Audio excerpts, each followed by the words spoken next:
Hey everybody, welcome into the back room. I'm Andy Ostroy. We have Alisyn Camerota with us today. We'll chat with her in just a moment, but first, thanks for tuning in. We appreciate you listening, and we'd love to hear your comments. So email us at backroomandy@gmail.com and or post on our social media, and we'll read some feedback next time. And if you like the podcast, please rate and review and follow or subscribe, and you'll be notified every time we post a new episode. So Alisyn Camerota is an award-winning journalist, author, and former CNN New Day anchor. Before CNN, she was an anchor and correspondent at the Fox News Channel. In her 3+ decades in journalism, Alisyn has covered major stories nationally and internationally, earning 2 Emmy Awards, the Edward R. Murrow Award, and a DuPont Columbia Award. Her debut novel, Amanda Wakes Up, was selected by National Public Radio as one of the best books of 2017, and by Oprah magazine as a, quote, must-read. Her 2024 memoir, Combat Love, was an instant Amazon bestseller. On her Substack, she writes about the process of having to reinvent life after leaving Legacy Media and the death of her beloved husband, Tim. She now hosts a weekly interview show on the Scripps News Network called Connected with Alisyn Camerota. Alisyn, welcome into the back room. Thanks, Andy. I'm thrilled to be here. I'm thrilled to have you here. As I was telling you before, I've been watching you for years, and I think you're a fantastic journalist, and it's an honor to chat with you. Thank you. So let's start with what happened in your life a couple of years ago, because next month it'll be 2 years since your husband, Tim. In July, at the end of July, it will be, yeah. Yeah, he lost his battle with pancreatic cancer. As someone who's been on my own journey with loss and grief after the death of my wife, I know what a dark and lonely road that can be. I wish things were different for you and your children. How have you been navigating through this nightmare? You know, one day at a time, as they say. Grief was nothing like I thought it would be. I have written about it on my Substack. It's been a revelation to me. I thought that grief was synonymous with sadness. That's not it. Grief is much more multidimensional, and it requires my kids and me every day to, hold contradictory emotions in our bodies at all times. So very happy that my daughter just was in a choir concert and it was great, and very sad that my husband wasn't around to see that. And they're both happening simultaneously. So the joy and the sadness simultaneously. I've made this point before. Before grief, I used to be capable of just one emotion. I used to be capable of just giddiness, just bliss, just depression, just sadness. Now they're all braided together at all times. I didn't expect that.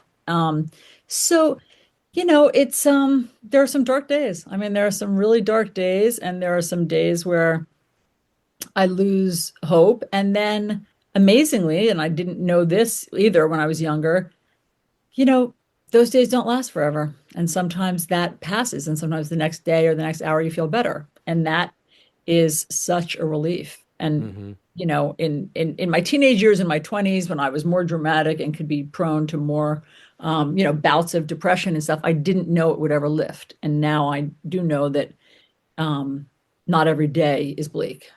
Yeah, and it continues to get better. I'm generalizing because I know for some people it doesn't. And there's a lot of people that, for whatever reasons, are unable to climb out of that hole that they find themselves in, and they just kind of disappear for a while or for a very long time. But I think for most people, you just sort of get back into the routine of life and you move forward. You can't move on. That's a weird expression, but you move forward and you take the good days with the bad. You hope that there's a balance over time where there's more good days.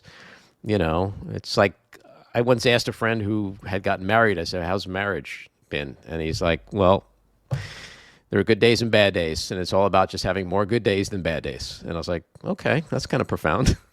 And it's true. Sounds a lot like grief. Yeah,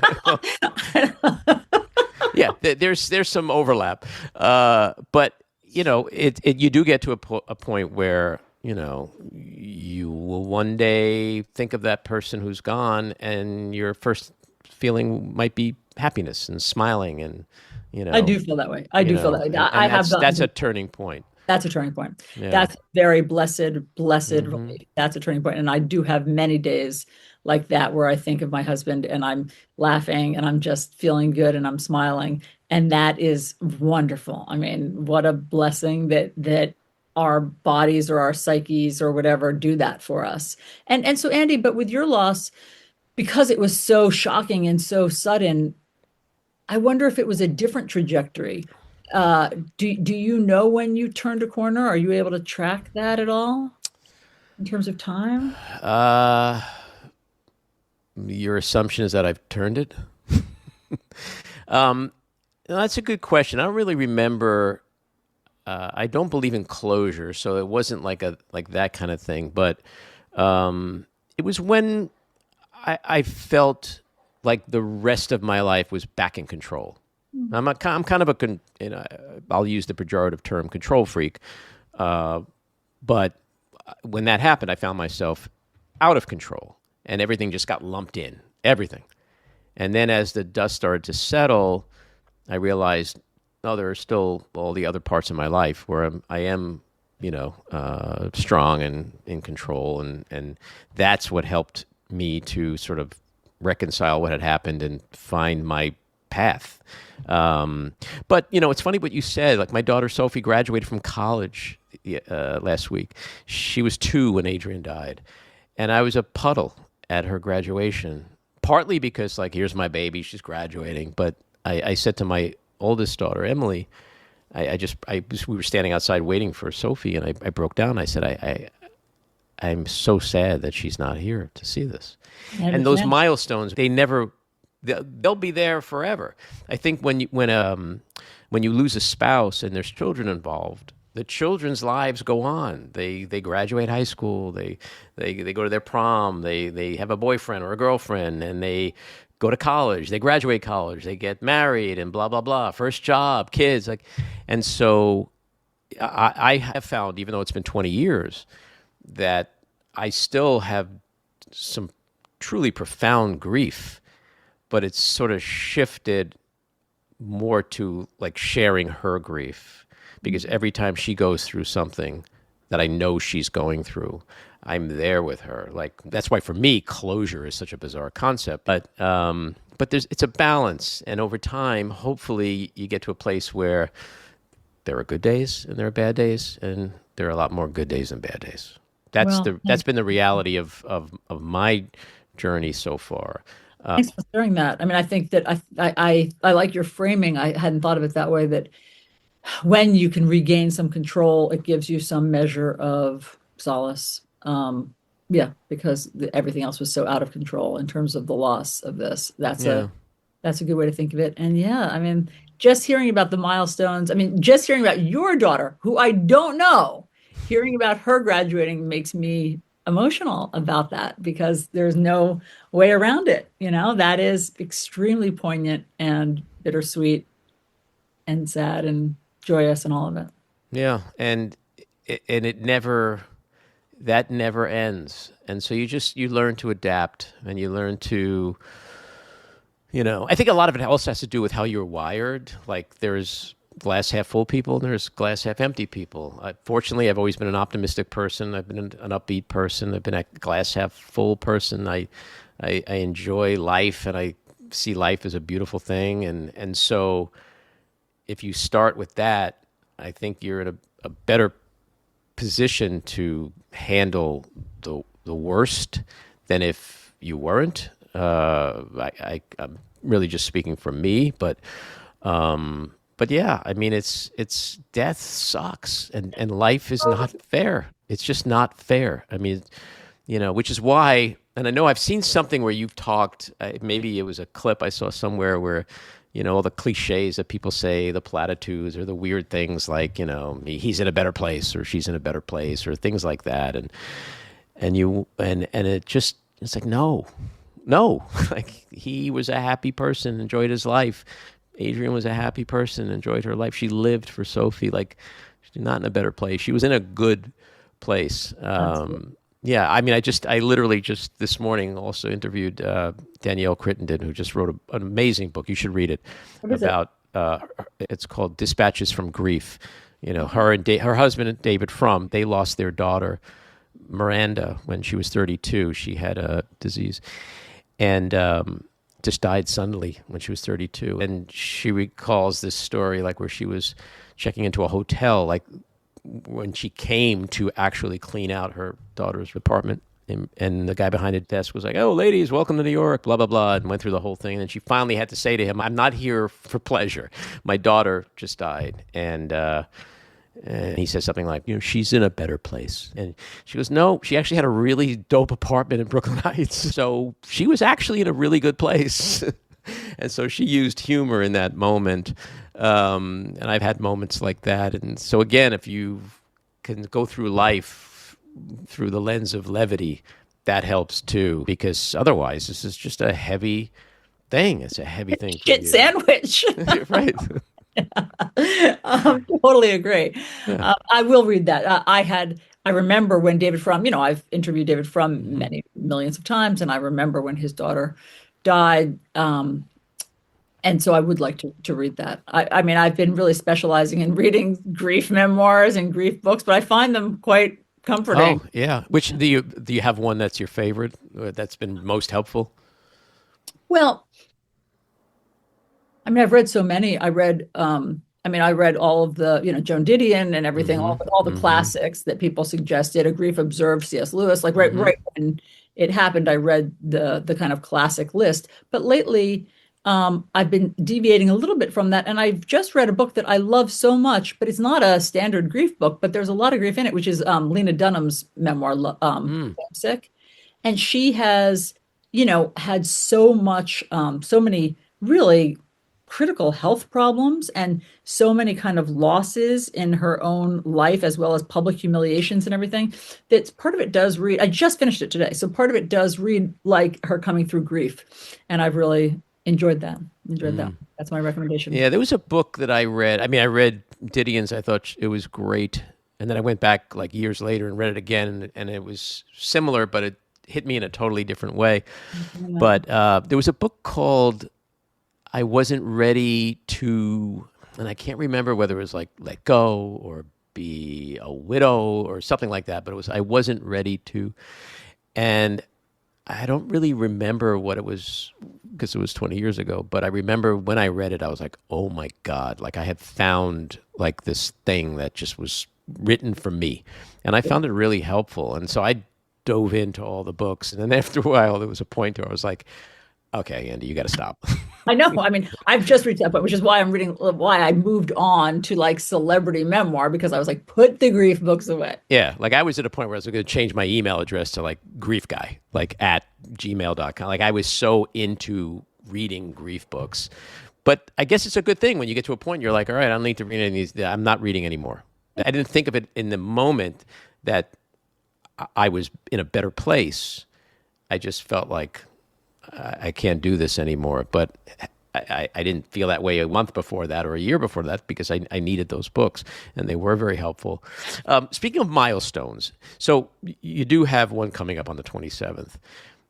People used to say to me on the milestones, like, how you doing today? And my answer was always, same as every other day. What is your thinking on the milestones like this? Will July 27th be different? I don't know. I don't know about that, because I too have felt like every day. It's not like I postpone grief. It's not like I postpone grief until a milestone or a significant day. Right. So every day, my family and I deal with the loss. So I'm not dreading July 27th. Nor do I have a ceremony around it. And I think maybe I should develop that. So I do need to talk to my kids about if we want to do something. I used to be somebody who found, for whom anniversaries and kind of synchronicities of dates were very significant. But I don't feel that way with the loss of Tim, because every day I carry it. So it's not like it's just going to come up on that day. But I have to, you're reminding me that I had wanted to talk to the kids about how we want to mark it. Yeah, they might have. Have you guys been traveling down this path together in a sense, Mhm. emotionally, or are they having their own journey in a different Well, way? Or definitely everybody's having their own individual journey. However, we all do talk about it and we all hmm are in it together and we all reminisce together and we all tell stories together. So I've definitely felt supported and I hope that they've felt supported. I mean, it's easier to bear with other loved ones. yeah. After it happened, like in the first several weeks, couple of months, like I remember walking down the street, like in the West Village, where she died. I'd see people walking and couples holding hands and just looking like they're in love. And I would get so angry and I would think like, how could these people be so happy when my life is such shit right now? And it was literally like being in a fog. So I'm wondering, like, did you have a period like that where, like in a plane, you needed to come out of the clouds to then begin like a more healthy grief journey Oh, that wasn't like definitely. full of these crazy thoughts like, why are people happy? You know? I have a friend who lost her husband to pancreatic cancer, and she told me that old couples really piss her off. When she sees old couple, Oh, I went through that.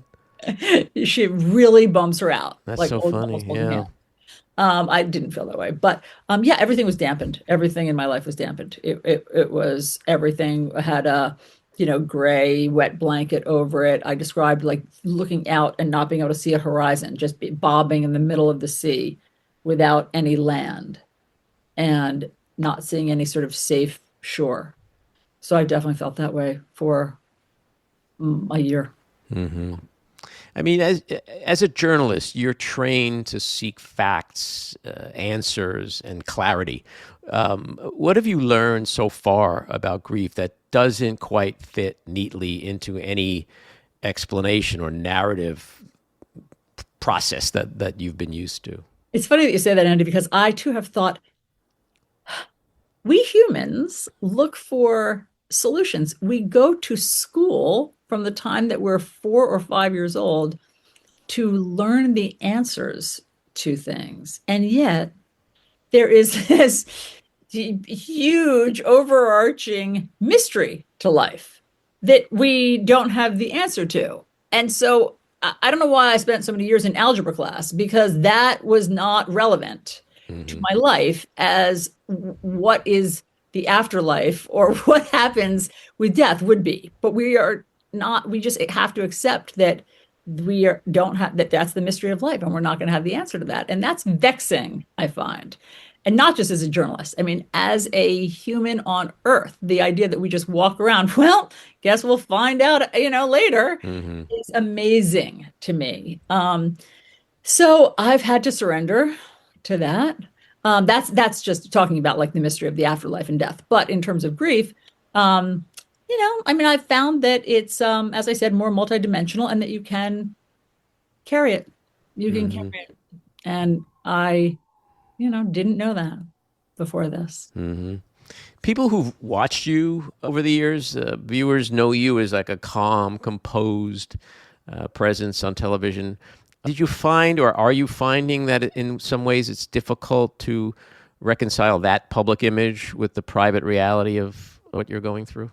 Well, it was hard when I was on TV, when I was on CNN after Tim's diagnosis. It was hard to live this like bifurcated life of, my internal struggle and the um, daunting challenge of what we were facing with going in and talking about these other stories and having to look impassive and having to look focused and thoughtful. I found that to be very difficult. hmm Um, but in general, I think I have approached this um, grenade that went off in our lives with equanimity. I mean, hmm I am proud of how I was focused and how I carried this and how I was in the rolled up my sleeves and I was in the fight and I was tackling this disease and I was trying to find clinical trials and I was trying to find experimental treatments and I was talking to doctors and I did all of that. I put my journalism hat on and I do think that I certainly extended Tim's quality of life for longer. If you're going to have a deadly disease, be married to a journalist, I guess I would say. That's my advice to everybody. And I'm writing that down now. write that down. And I think that my skills really came in handy. When we experience tragedy, we often get to see who our real friends are. For me, there was a few people I thought would be there, and they kind of checked out. And then there were other people who literally came out of nowhere and stepped up and have literally become like family. Were there any surprises like that for you? Disappointments? Definitely surprises. One of the things that I learned during this whole process, we immediately started looking for grief counselors for each one of the kids and for Tim and me. And one of the grief counselors that was referred to us told a friend, they don't have to use me, but make sure that whatever therapist they find, that it's someone who can tolerate grief, because not all therapists can. And I was like, oh, tolerate grief. Like that was an expression that I'd never heard, but once it was planted, the world is divided. And I could see it from a mile away. What does that even mean? Like, it means that there are some people who can't tolerate grief. And so some of as your a therapist? friends, Oh, you mean as a, okay, I got it. yeah, Got it. I mean, some of your best friends, some of your relatives Wow. can't, like, I could immediately see if they would change the subject, not call me, not check in, be like, okay, thanks for telling me. Okay, talk soon, honey. Love you. Bye. Bye. Like that, I was like, oh, that person can't tolerate grief. And I didn't hold it against them. The world was suddenly divided into people who could shoulder it and who couldn't shoulder it. And some of the people, there's also, I don't know if this is part of the Enneagram or part of just some personality test, but there are some people in life who are designated as the helpers. Run from the helpers is another bit of advice I would say to you, because the helpers are waiting at the ready for you to need them. And so it's about them, not you. Well, it's about them needing to help you. I mean, that's what their life calling, their identity, that's how they define themselves. And so when, in the process of this very deadly disease, I kind of had to close a bubble around my family. I wasn't asking for a lot of help. I was in the thick of it. I was doing what I needed to do. I was keeping my kids and Tim close. And so there were some people who were like, literally would say, I'm just over here waiting on the sidelines for you to tell me what to do. I was like, I don't have any instructions for you. I mean, and I could see that some people would say, they were offended, like actually offended if I didn't need them. And I didn't know if I needed them or not. They weren't my concern, and a couple of the helpers who had been good friends of mine have not recovered. Our friendship hasn't recovered because I didn't call upon them. Do you remember, like, in those moments, because I've had moments like that, but do you recall, like, ever just saying, Jesus, like, I have to take care of this person now? And then you go like, what the fuck is wrong with people? Like, I couldn't believe it. I really was like, I got to walk away. Or I'm going to hit somebody. Yeah, I mean, I do. I remember that, people were so grief stricken. Some people, our friends, were so grief stricken that, if they would come to my door crying. And I think that that's normal. I mean, again, this is just my own tolerance that I want to talk about. This is not universal, but I couldn't shoulder their grief too. So I couldn't, if friends came crying to my door and wanting to commune about the sadness and grief, I couldn't take it. I couldn't hug them and shoulder their grief too while I was inside, dealing with our acute crisis. So I want to talk to you in a little bit about your childhood and your dysfunctional upbringing, because I went through a very similar thing, and your book that you wrote about it. But I want to tell you a story about my mother, which, like, when people say to me things like, I think you were hard on your mother when she was alive. Like, she seemed like a sweet old lady to me, and I'd be like, all right, I'm going to tell you a story, and then you're going to change your mind. So when Adrian died, the movie Waitress was going to premiere, and my mother calls me, and she's like, is there a DVD? And I was like, no, why? My mother was a raging narcissist. I mean, the worst, just the worst. I said, there's a party in the park, and then we're going to go to the theater over there on 19th Street, and you'll see it on a big screen. And she's like, and she called me Andrew. Andrew, I can't do that. And I was like, well, but everybody's doing it. Adrian's mother's doing it, her brothers, me, my family. I can't. And then this went on for like another minute or two, and then she finally said, you don't know what I'm going through. And I said, I don't know what you're going through? And I was like, this is my mother. I couldn't believe it. And I was like, well, there's no DVD. You're going to have to come see it in the theater like everybody else. And if you don't, that's your choice, and goodbye. Oh. And I was like, and then I started to see like other people say and I was like, my God, what is wrong with people? Like, this is like, this seems simple. Okay. A guy loses his wife in a horrible way. Like, just show up, just say something. Like, I was just stunned by the things that people are not equipped. It's like you said, like they just can't, they don't have it in them. They can't do it. Yeah, and I think I might be a little more forgiving than you are because I just accept that people are not equipped. I've developed here in my town a really nice group of widows and widowers that I hang out with, and we've found each other, and it's been wonderful to have coffee or go out for dinner or whatever. And one of the guys feels the way you do, like he's stunned at people's limitations, and how they say asinine things and how they can't, like your mother, function and make it about themselves. But I don't know.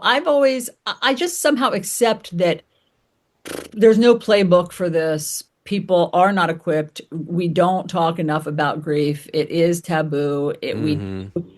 Everybody thinks they can dodge it. I've told the story about how one of my doctors said to me, how are you feeling? I said, I'm exhausted. And she said, why? I said, I don't know, grief. And she goes, oh God, I hope that doesn't happen to me. And I said, I'm sorry, what do you hope doesn't? She goes, I hope my husband doesn't die. And I go, oh, he's going to. I had to tell a doctor that at some point her husband is going to die. She doesn't know that. She hopes she can dodge that bullet. She learned that in medical school. You'd think, but no, she didn't. And yeah, we see things like that. I'm startled by like how people just can't in a moment. Some people, I don't want to, and certainly 20 years has changed my perspective on a lot of stuff. But back then I was just so stunned by people's either tone deafness or insensitivity. I mean, there was this one guy who was a friend of Adrian's, and I'm talking like in the first week after I found her in a staged suicide. So she had a noose, a rope around her neck. This guy calls me up and he's like, I think I'm going to come by and hang. And I was like, might have found a different word, but sure. Okay. But Andy, here again, like that's, I think that I found it as comedy. It was comedy to me, but I was like, all right. I mean, like I would have probably like that word couldn't have come out of my face, but I get that other people might be in another. They're in another place. Yeah. I mean, I truly do forgive people for any slips of the tongue or I forgive them for anything, any limitations and anything they're not capable of, because I do really think that this is one of these things that unless you're in it, it is hard to simulate. It's hard to. Oh, it's unfathomable. Yeah, it's unfathomable. Yeah. Was there something about some advice about grief that someone gave you that you thought that has become like really helpful? Well, yes. I mean, I'm doing this. I've started a show on Scripps News, and it's called Connected with Alisyn Camerota. And I have a chance to sit down with, really interesting, successful, high profile people, all of whom have a backstory of some sort of really acute pain or challenge.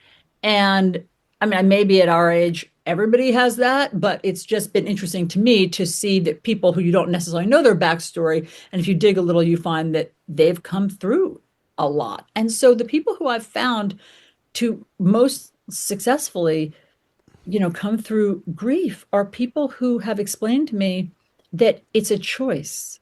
Like these are people who choose life and choose joy every day. And it's not, doesn't happen naturally. You Mm-hmm. wake up and you go, okay, I can right now dwell. I can. It's a sad day. It's an anniversary of something sad, and I can sit here and dwell on my sadness, and I can bathe in the nostalgia, and I can think about all I've lost. Or I can go outside and take a walk in the sun and listen to put on a song and make plans to go out and have lunch. And Mm-hmm. that's it. I mean, it actually is a choice. And I always would have taken the first way. I would have done the former because I'm very nostalgic. I'm a very nostalgic person. I miss moments immediately after they're gone. I miss all my friends. I'm devastated from the time I was in fifth grade and my friends would graduate grade school and leave me behind. And I've always been that person. And I could easily just cast my gaze backward all the time. That's how I'm built. And so in the past year, when I meet these people who are so high functioning, I mean, I just interviewed Judge Esther Salas. She Mm-hmm. was famously targeted for an assassination, but her 20-year-old son was Mm-hmm. killed when he answered Mm-hmm. the door. I just interviewed Ellie Sharabi, who has Mm-hmm. the most devastating life story Yep. from October 7th of anybody can imagine. His entire family, his wife and two teenage daughters were murdered. Mm-hmm. And these people find joy and explained to me that Yeah. they just choose life. Life is beautiful. Like Yeah. it's like what you said, in fact, Andy. Like they love life. You love life. You still love life, and you choose to embrace that every day. And that's really been a mantra for me since doing these interviews. Yeah. Well, that's why I was saying, like, it does. I feel very fortunate. I mean, it helps to be wired a certain way. When people would say things like, can't believe how you're getting through it. And I was like, neither can I. It wasn't like I would open up a book every day and go like, okay, today, this is what I'm going to do. Like, it just was like I had a 2-year-old daughter I had to take care of. I had a company and I had things I had to do, had other children. And it that was my default. So I always say that I feel really lucky, really fortunate. Like if you imagine like a tool belt, like I had a lot of tools in my tool belt, and I recognize that other people may not have all of those tools, and it's not because of anything I did. I just, I was just born with certain DNA from somewhere that, and I think about that all the time. I really Well, do. but I mean, I guess I would say that what I've learned is that I don't think I was inclined in the way you are. And so I guess what I'm saying is you can learn to shift your attitude. That Mm, even people who are glass half empty can change that. You can change it and adopt a more optimistic, joyous approach. You can force yourself to choose life. You can mm, force yourself to be grateful. I mean, a gratitude practice is, key here. You can force yourself every day to name the 3 to 5 things that you're grateful for and start your day like that instead of starting your day.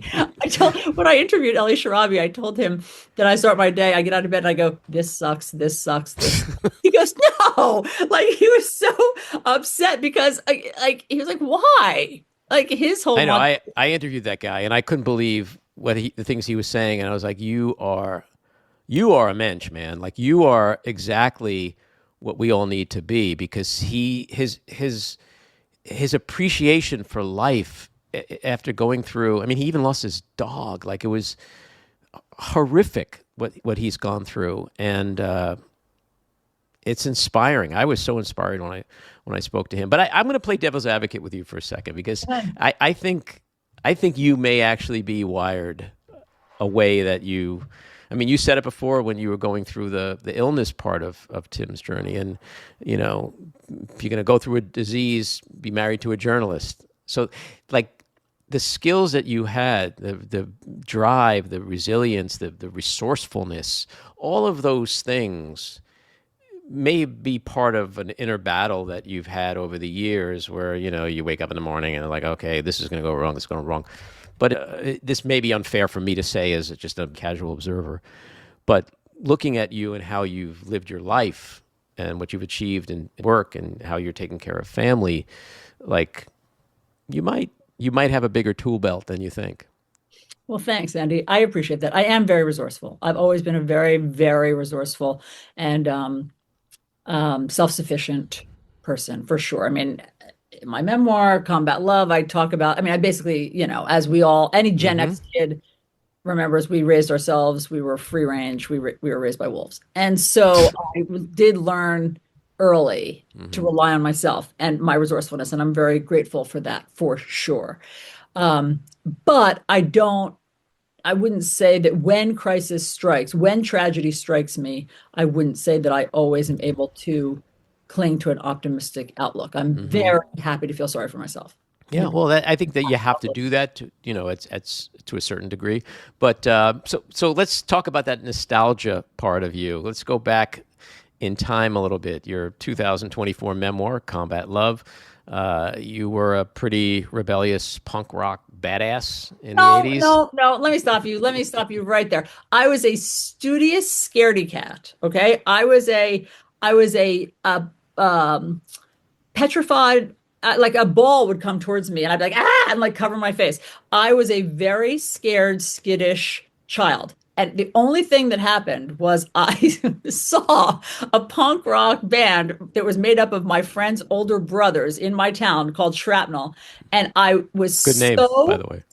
Shrapnel, but it was so spellbound by their charisma and by their stage presence that I ended up like putting myself into all of these dangerous, dicey situations because I loved Shrapnel. So I wasn't a badass. I wasn't a punk rocker. I wasn't a cool kid. I was adjacent to all of those people, but I just wanted in. Like I wanted a piece of that. And I was socially ambitious enough as a 13 and 14-year-old to figure out, how do I get what I want? And I did that, but at great cost, I'd like to say. And so I was not a badass. I was a scaredy cat. I was a great student. I was an apple polisher of a kid. And I just happened to fall in love with Shrapnel. Well, I think a lot of kids that age may go down a road that isn't really who they are. But, that's why the term peer pressure exists. And also kids are still trying to figure out who they are. And so get in with the wrong crowd, whatever, but you had your days at CBGBs and, I never went to CBGBs. Well, you don't know what you missed. You don't know what you missed. No, I know what I miss. Because I have a million friends who are like, I've seen the Ramones 180 times. I'm like, okay. And I get it because I love the Ramones, but I wish I went. I still walk by there and look at the expensive clothing store that's there now, and I'm like, why was I never at this place? And I have a good friend who was in that scene, Phyllis. She was with one of the guys in the New York Dolls, Jerry Nolan, the drummer. That's awesome. My hat's off, so I had tons of stories from her. But correct me if I'm wrong, but there was like sex, drugs, skinheads in cars, like this stuff there. For sure. I mean, that was the cost of entry. That was the cost. That was what I had to deal with to be near Shrapnel and to be with this cool group of kids that I admired and wanted to be a part of. So that was the cost of doing business for sure. And I because I was such an apple polisher and didn't like doing drugs, but I gave it the old college try. I would always check out. Like I'd be at CBGB's and be tired. But, the Dead Boys had another set. And so I'd have to go up to, my 18-year-old friend, I was 15, who had driven me and be like, I'm going to go out to the car and take a nap. And I would go out and sleep in the car. And then there'd be I'd wake up to like skinheads surrounding me, trying to steal the stereo out of the car. Because this was the early 80s when New York was a shithole.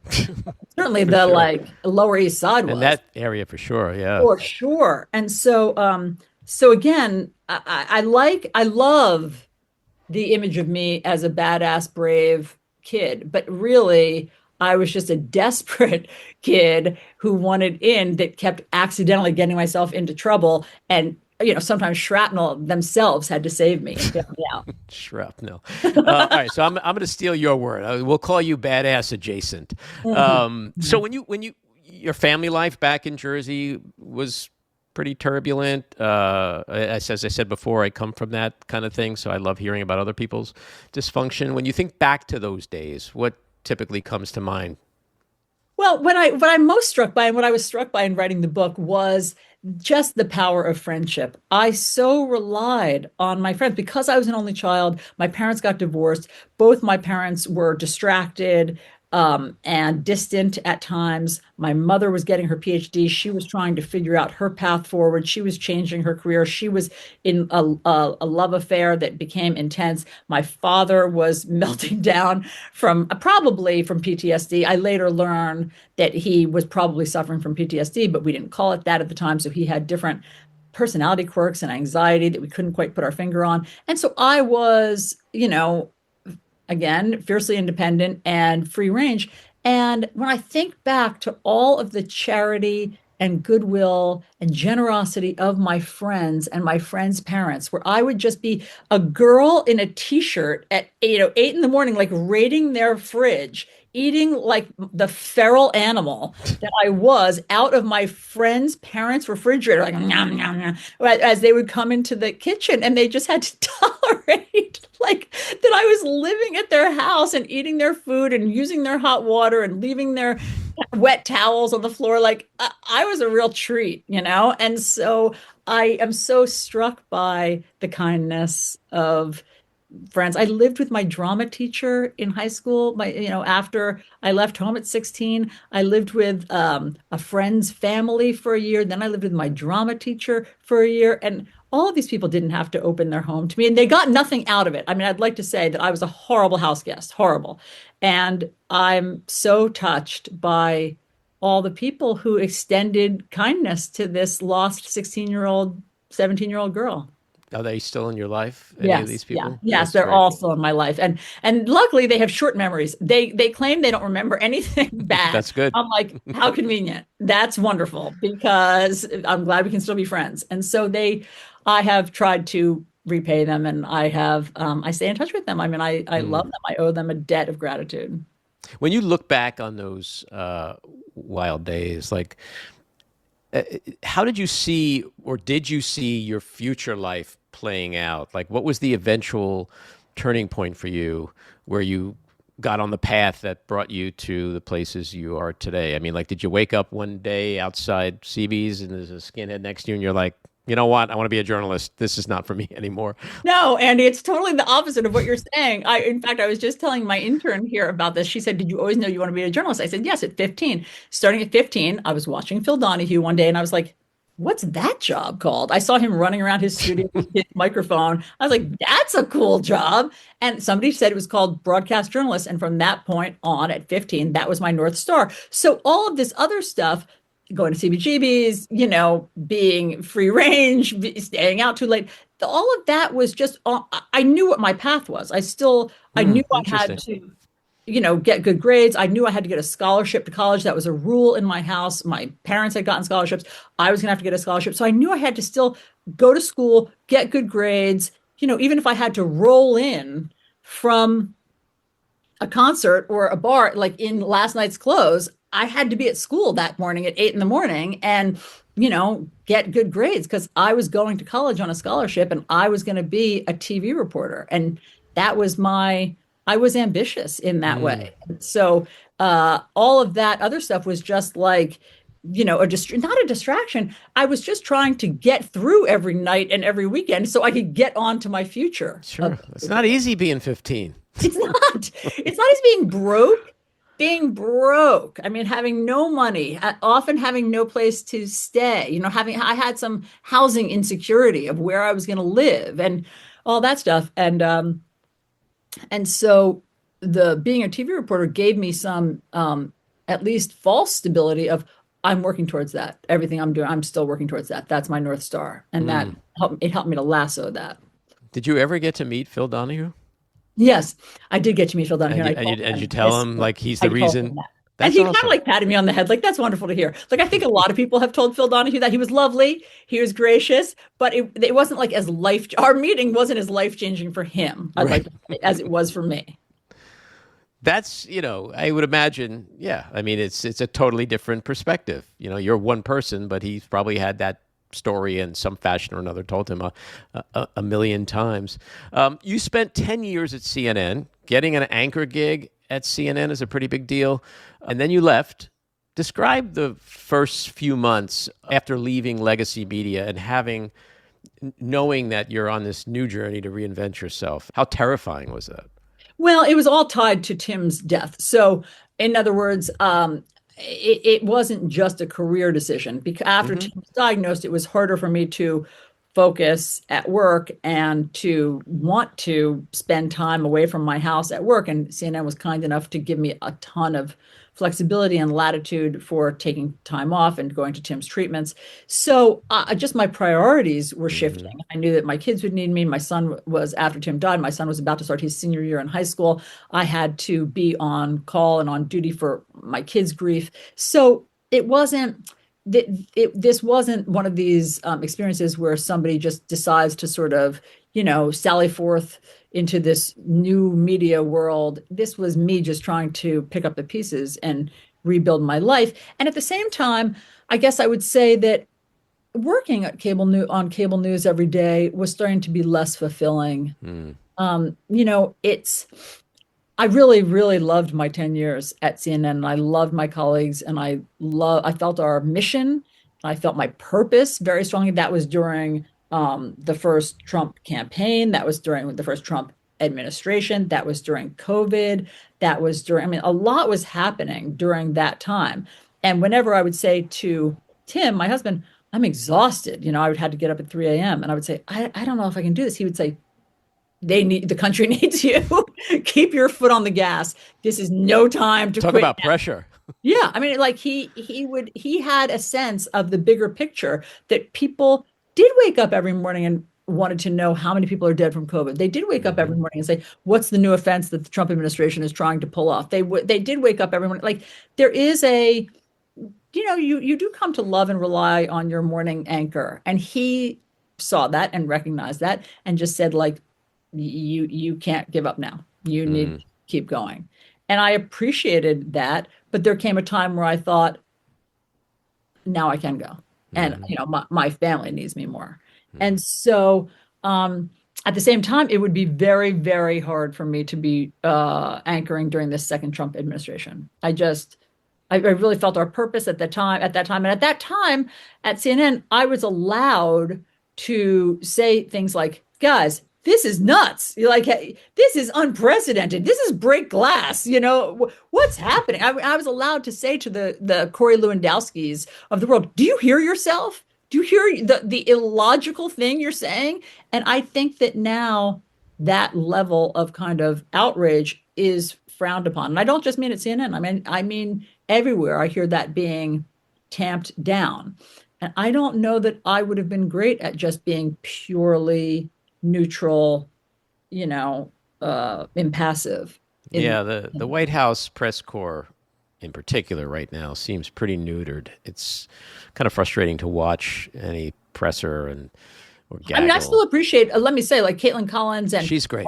She's great. And all of the fine journalists who have the temerity to pose a tough question to Trump, which they do. And he says, shut up, piggy, or whatever he says. Right. But if somebody said, because I'm from New Jersey, Andy, if somebody said, shut up, piggy, I'd go, fuck you. Like I would go full Jersey on them. And I don't think that would have been appreciated. No, it's funny you say that. I literally today saw a clip on Instagram, I guess, or somewhere. Maybe it was on Twitter or whatever. But it was a clip from the first term where your old colleague, Jim Acosta, who I've gotten to know very well, he was sitting in the front. He stood up and he's asking Trump a question. And Trump got so freaking mad at him and told him to sit down. You're a horrible person. And this went back and forth for like a minute. And then, when Jim sat down, the next reporter, and it was off camera, so you couldn't see who it was. I didn't recognize the voice. First thing the reporter said was, Mr. President, I've known Jim a long time, and that is not who he is, and that's not what he is. Because Trump said you're an enemy of the people, and you're a terrible person. And it's like, where do you see that today? That's beautiful. Yeah, it was. It was great. And I want to try to find out who that person was, who that reporter was. But when he says, shut up, piggy, nobody's like, sir, that is so inappropriate. That's uncalled for and that's unacceptable. So when they talk about Trump being, so transparent, he's in front of the media more than any other president. But if all he does is lie and attack you personally, it doesn't matter that he's accessible, right? No, he's not answering questions. He Yeah. doesn't answer questions. Yeah. He doesn't make sensible arguments or No. answers. And Well, you were at CNN during a period when the media business was being transformed by social media, streaming, political polarization, and because of Trump, collapsing trust. What worries you most about the state of journalism right now, or legacy media, perhaps? I mean, look, you look no further than 60 Minutes. It's Yeah. so heartbreaking to see what's happening with all of this corporate overlord influence.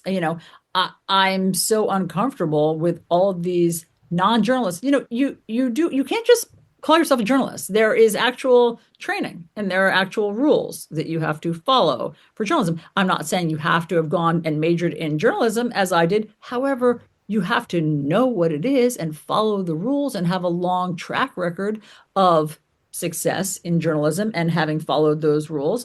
And the idea that all of these non-journalists, just these opinion commentators, as is happening at CBS, and these, I don't know, influencers or whatever, that they are masquerading as journalists and are taking over some of these legacy media networks. It's not okay. It's not okay. It doesn't work like that.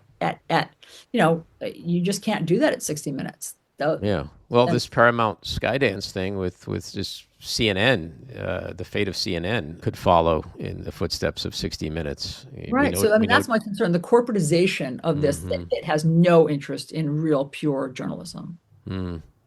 Where do you see that going? Like, are we 5 years from now going to be seeing networks like CNN, MS Now, maybe even Fox just either disappear or just be completely irrelevant? Well, it's already happening. I mean, I do see that there's been this shift. You can fire journalists, but you can't stamp out journalism. And so the people who've left legacy media then go to Substack. And in some ways, it's interesting because they're even less, I don't know, they don't have any corporate overlord that they have to kowtow to. So the journalism, I mean, the fine work and the thought-provoking work and investigations that are being done on Substack or at a ProPublica or The Guardian, like there are independent sites and just individuals who are doing excellent work. So you can still find it. It's not going away, but you used to be able to have one-stop shopping and just, keep it on CBS, and you'd watch CBS Sunday Morning and 60 Minutes. And if you liked the CBS morning show, you'd watch that and you would trust them and you would know that they had excellent standards. But that's going away. So it's harder for consumers who have to hunt and peck to find trustworthy sources. And that's a lot to ask for people who are not trained and don't exactly know what to look for. And it's also expensive. I mean, there's all these different subscriptions that, people are now paying for. And so I do think that at some point, all of this, kind of disintegration and flux will get rebundled. I mean, I have suggested to Substack, can you guys do a bundling service where instead of $5.99 for each one, you pay $9.99 and get 4 different people? That's genius. Thank you. They immediately squashed that idea. A year from now, they'll do it. Yeah, exactly. So I hope so. So I think it will be rebundled in some way because it's too crazy making to have to find individuals. But I don't think journalism's going away, or truth-telling or storytelling or fact-finding. No. And, Jim Acosta, he's a great example. Your friend Don Lemon, people who have joined Substack or other platforms and are doing some of the best work they've ever done because they're not restricted by what they were limited by in the past. And someone like Don, it's a great example of like, he's sort of found this new Don. Like he has found his thing and it works so well. And so I worry about the legacy media in a sense. I mean, my degree was broadcast journalism, so this has been in my blood since I've been a teenager. And so it's kind of sad to think about 60 Minutes. It's sad to think about, the Alisons coming in and maybe destroying CNN. It's, all because one man has a bug up his ass about certain things. But, the world changes, right? At one point, we didn't have cable news. So then we had cable news. And so the next thing will, take its place, and it might end up being better in its own way. In our last couple of minutes, I want to ask you about Connected with Alisyn Camerota, which you mentioned before. It streams Fridays at 8 p.m. on Scripps News and on Scripps News YouTube channel. You mentioned before you do a lot of terrific interviews, and grief enters into the conversation a lot because grief is universal. But there's a part of the show that I find really interesting, and that is like the special cause segments that you do, because people who come on are often attached to some charity or nonprofit work. Tell us about that a little bit. So we do Connected for a Cause. That's the last segment in every half an hour episode. And it's just interesting to hear about people who, high profile people who actually have a cause that they don't get to talk about that often. Mm-hmm. And I always am interested in asking them, what cause is your passion? What's your passion, that the viewers need to know more about? And so, for Don, it's Black journalists. For, obviously the Judge Esther Salas, it's protecting judges and their identities and getting them off the internet and all of that stuff, because her family was destroyed by a deranged person finding her address. Mm-hmm. So anyway, so we do that. And I just think that for me, it's inspiring because people are out there doing generous things, mm-hmm. and they're doing good work. And it's such a crying shame that our leaders right now, the president and Congress, don't embody that and don't inspire us in that way. But regular people are still doing good work. And it's important to talk about. Around the podcast, my team calls me the Optimistic Andy. That's my nickname, believe it or not, because I am. And I do believe that a majority of our fellow Americans are good, decent people. They're not, this is not the America that they grew up in and the America they want. And I'm not even talking about partisanship. We've always had partisanship. We've always had differences of opinion. You're for abortion. You're against abortion. You're for deregulation. You're for more government regulation.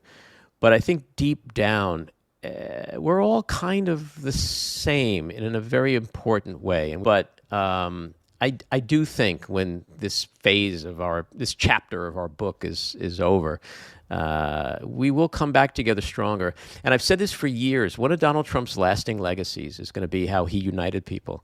And it's hard to see that right now, but just think about how many people have come together in ways that were unthinkable, 11 years ago, to make this country better. Because he's doing the things he's doing and his administration is doing what they're doing to just make it a horrible place. And so I do feel like there are people that are doing a lot of good. And the more we can talk about that, the better. So my hat's off to you for having that segment, because it's very important. I run a nonprofit that came out of my wife's death. We've given out over 100 grants to women filmmakers. And I think to be able to spin gold from a pile of shit is a really important thing to do if you're able to do it. So it's beautiful, Andy. I mean, I love your take on this. You really are a glass half full guy. I fault. I believe that we still have bridges. I believe that we are more connected than we know. Mm-hmm.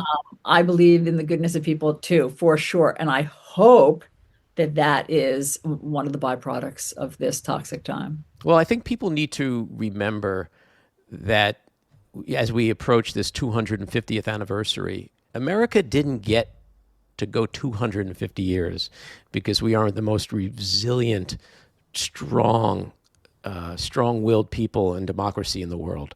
And we got to keep that at the forefront of everything, because that's what makes you realize we will get through this. We will get through it like we got through revolution and slavery and world wars and feasts and famines and all kinds of crap, and Watergate, on and on and on, 9/11.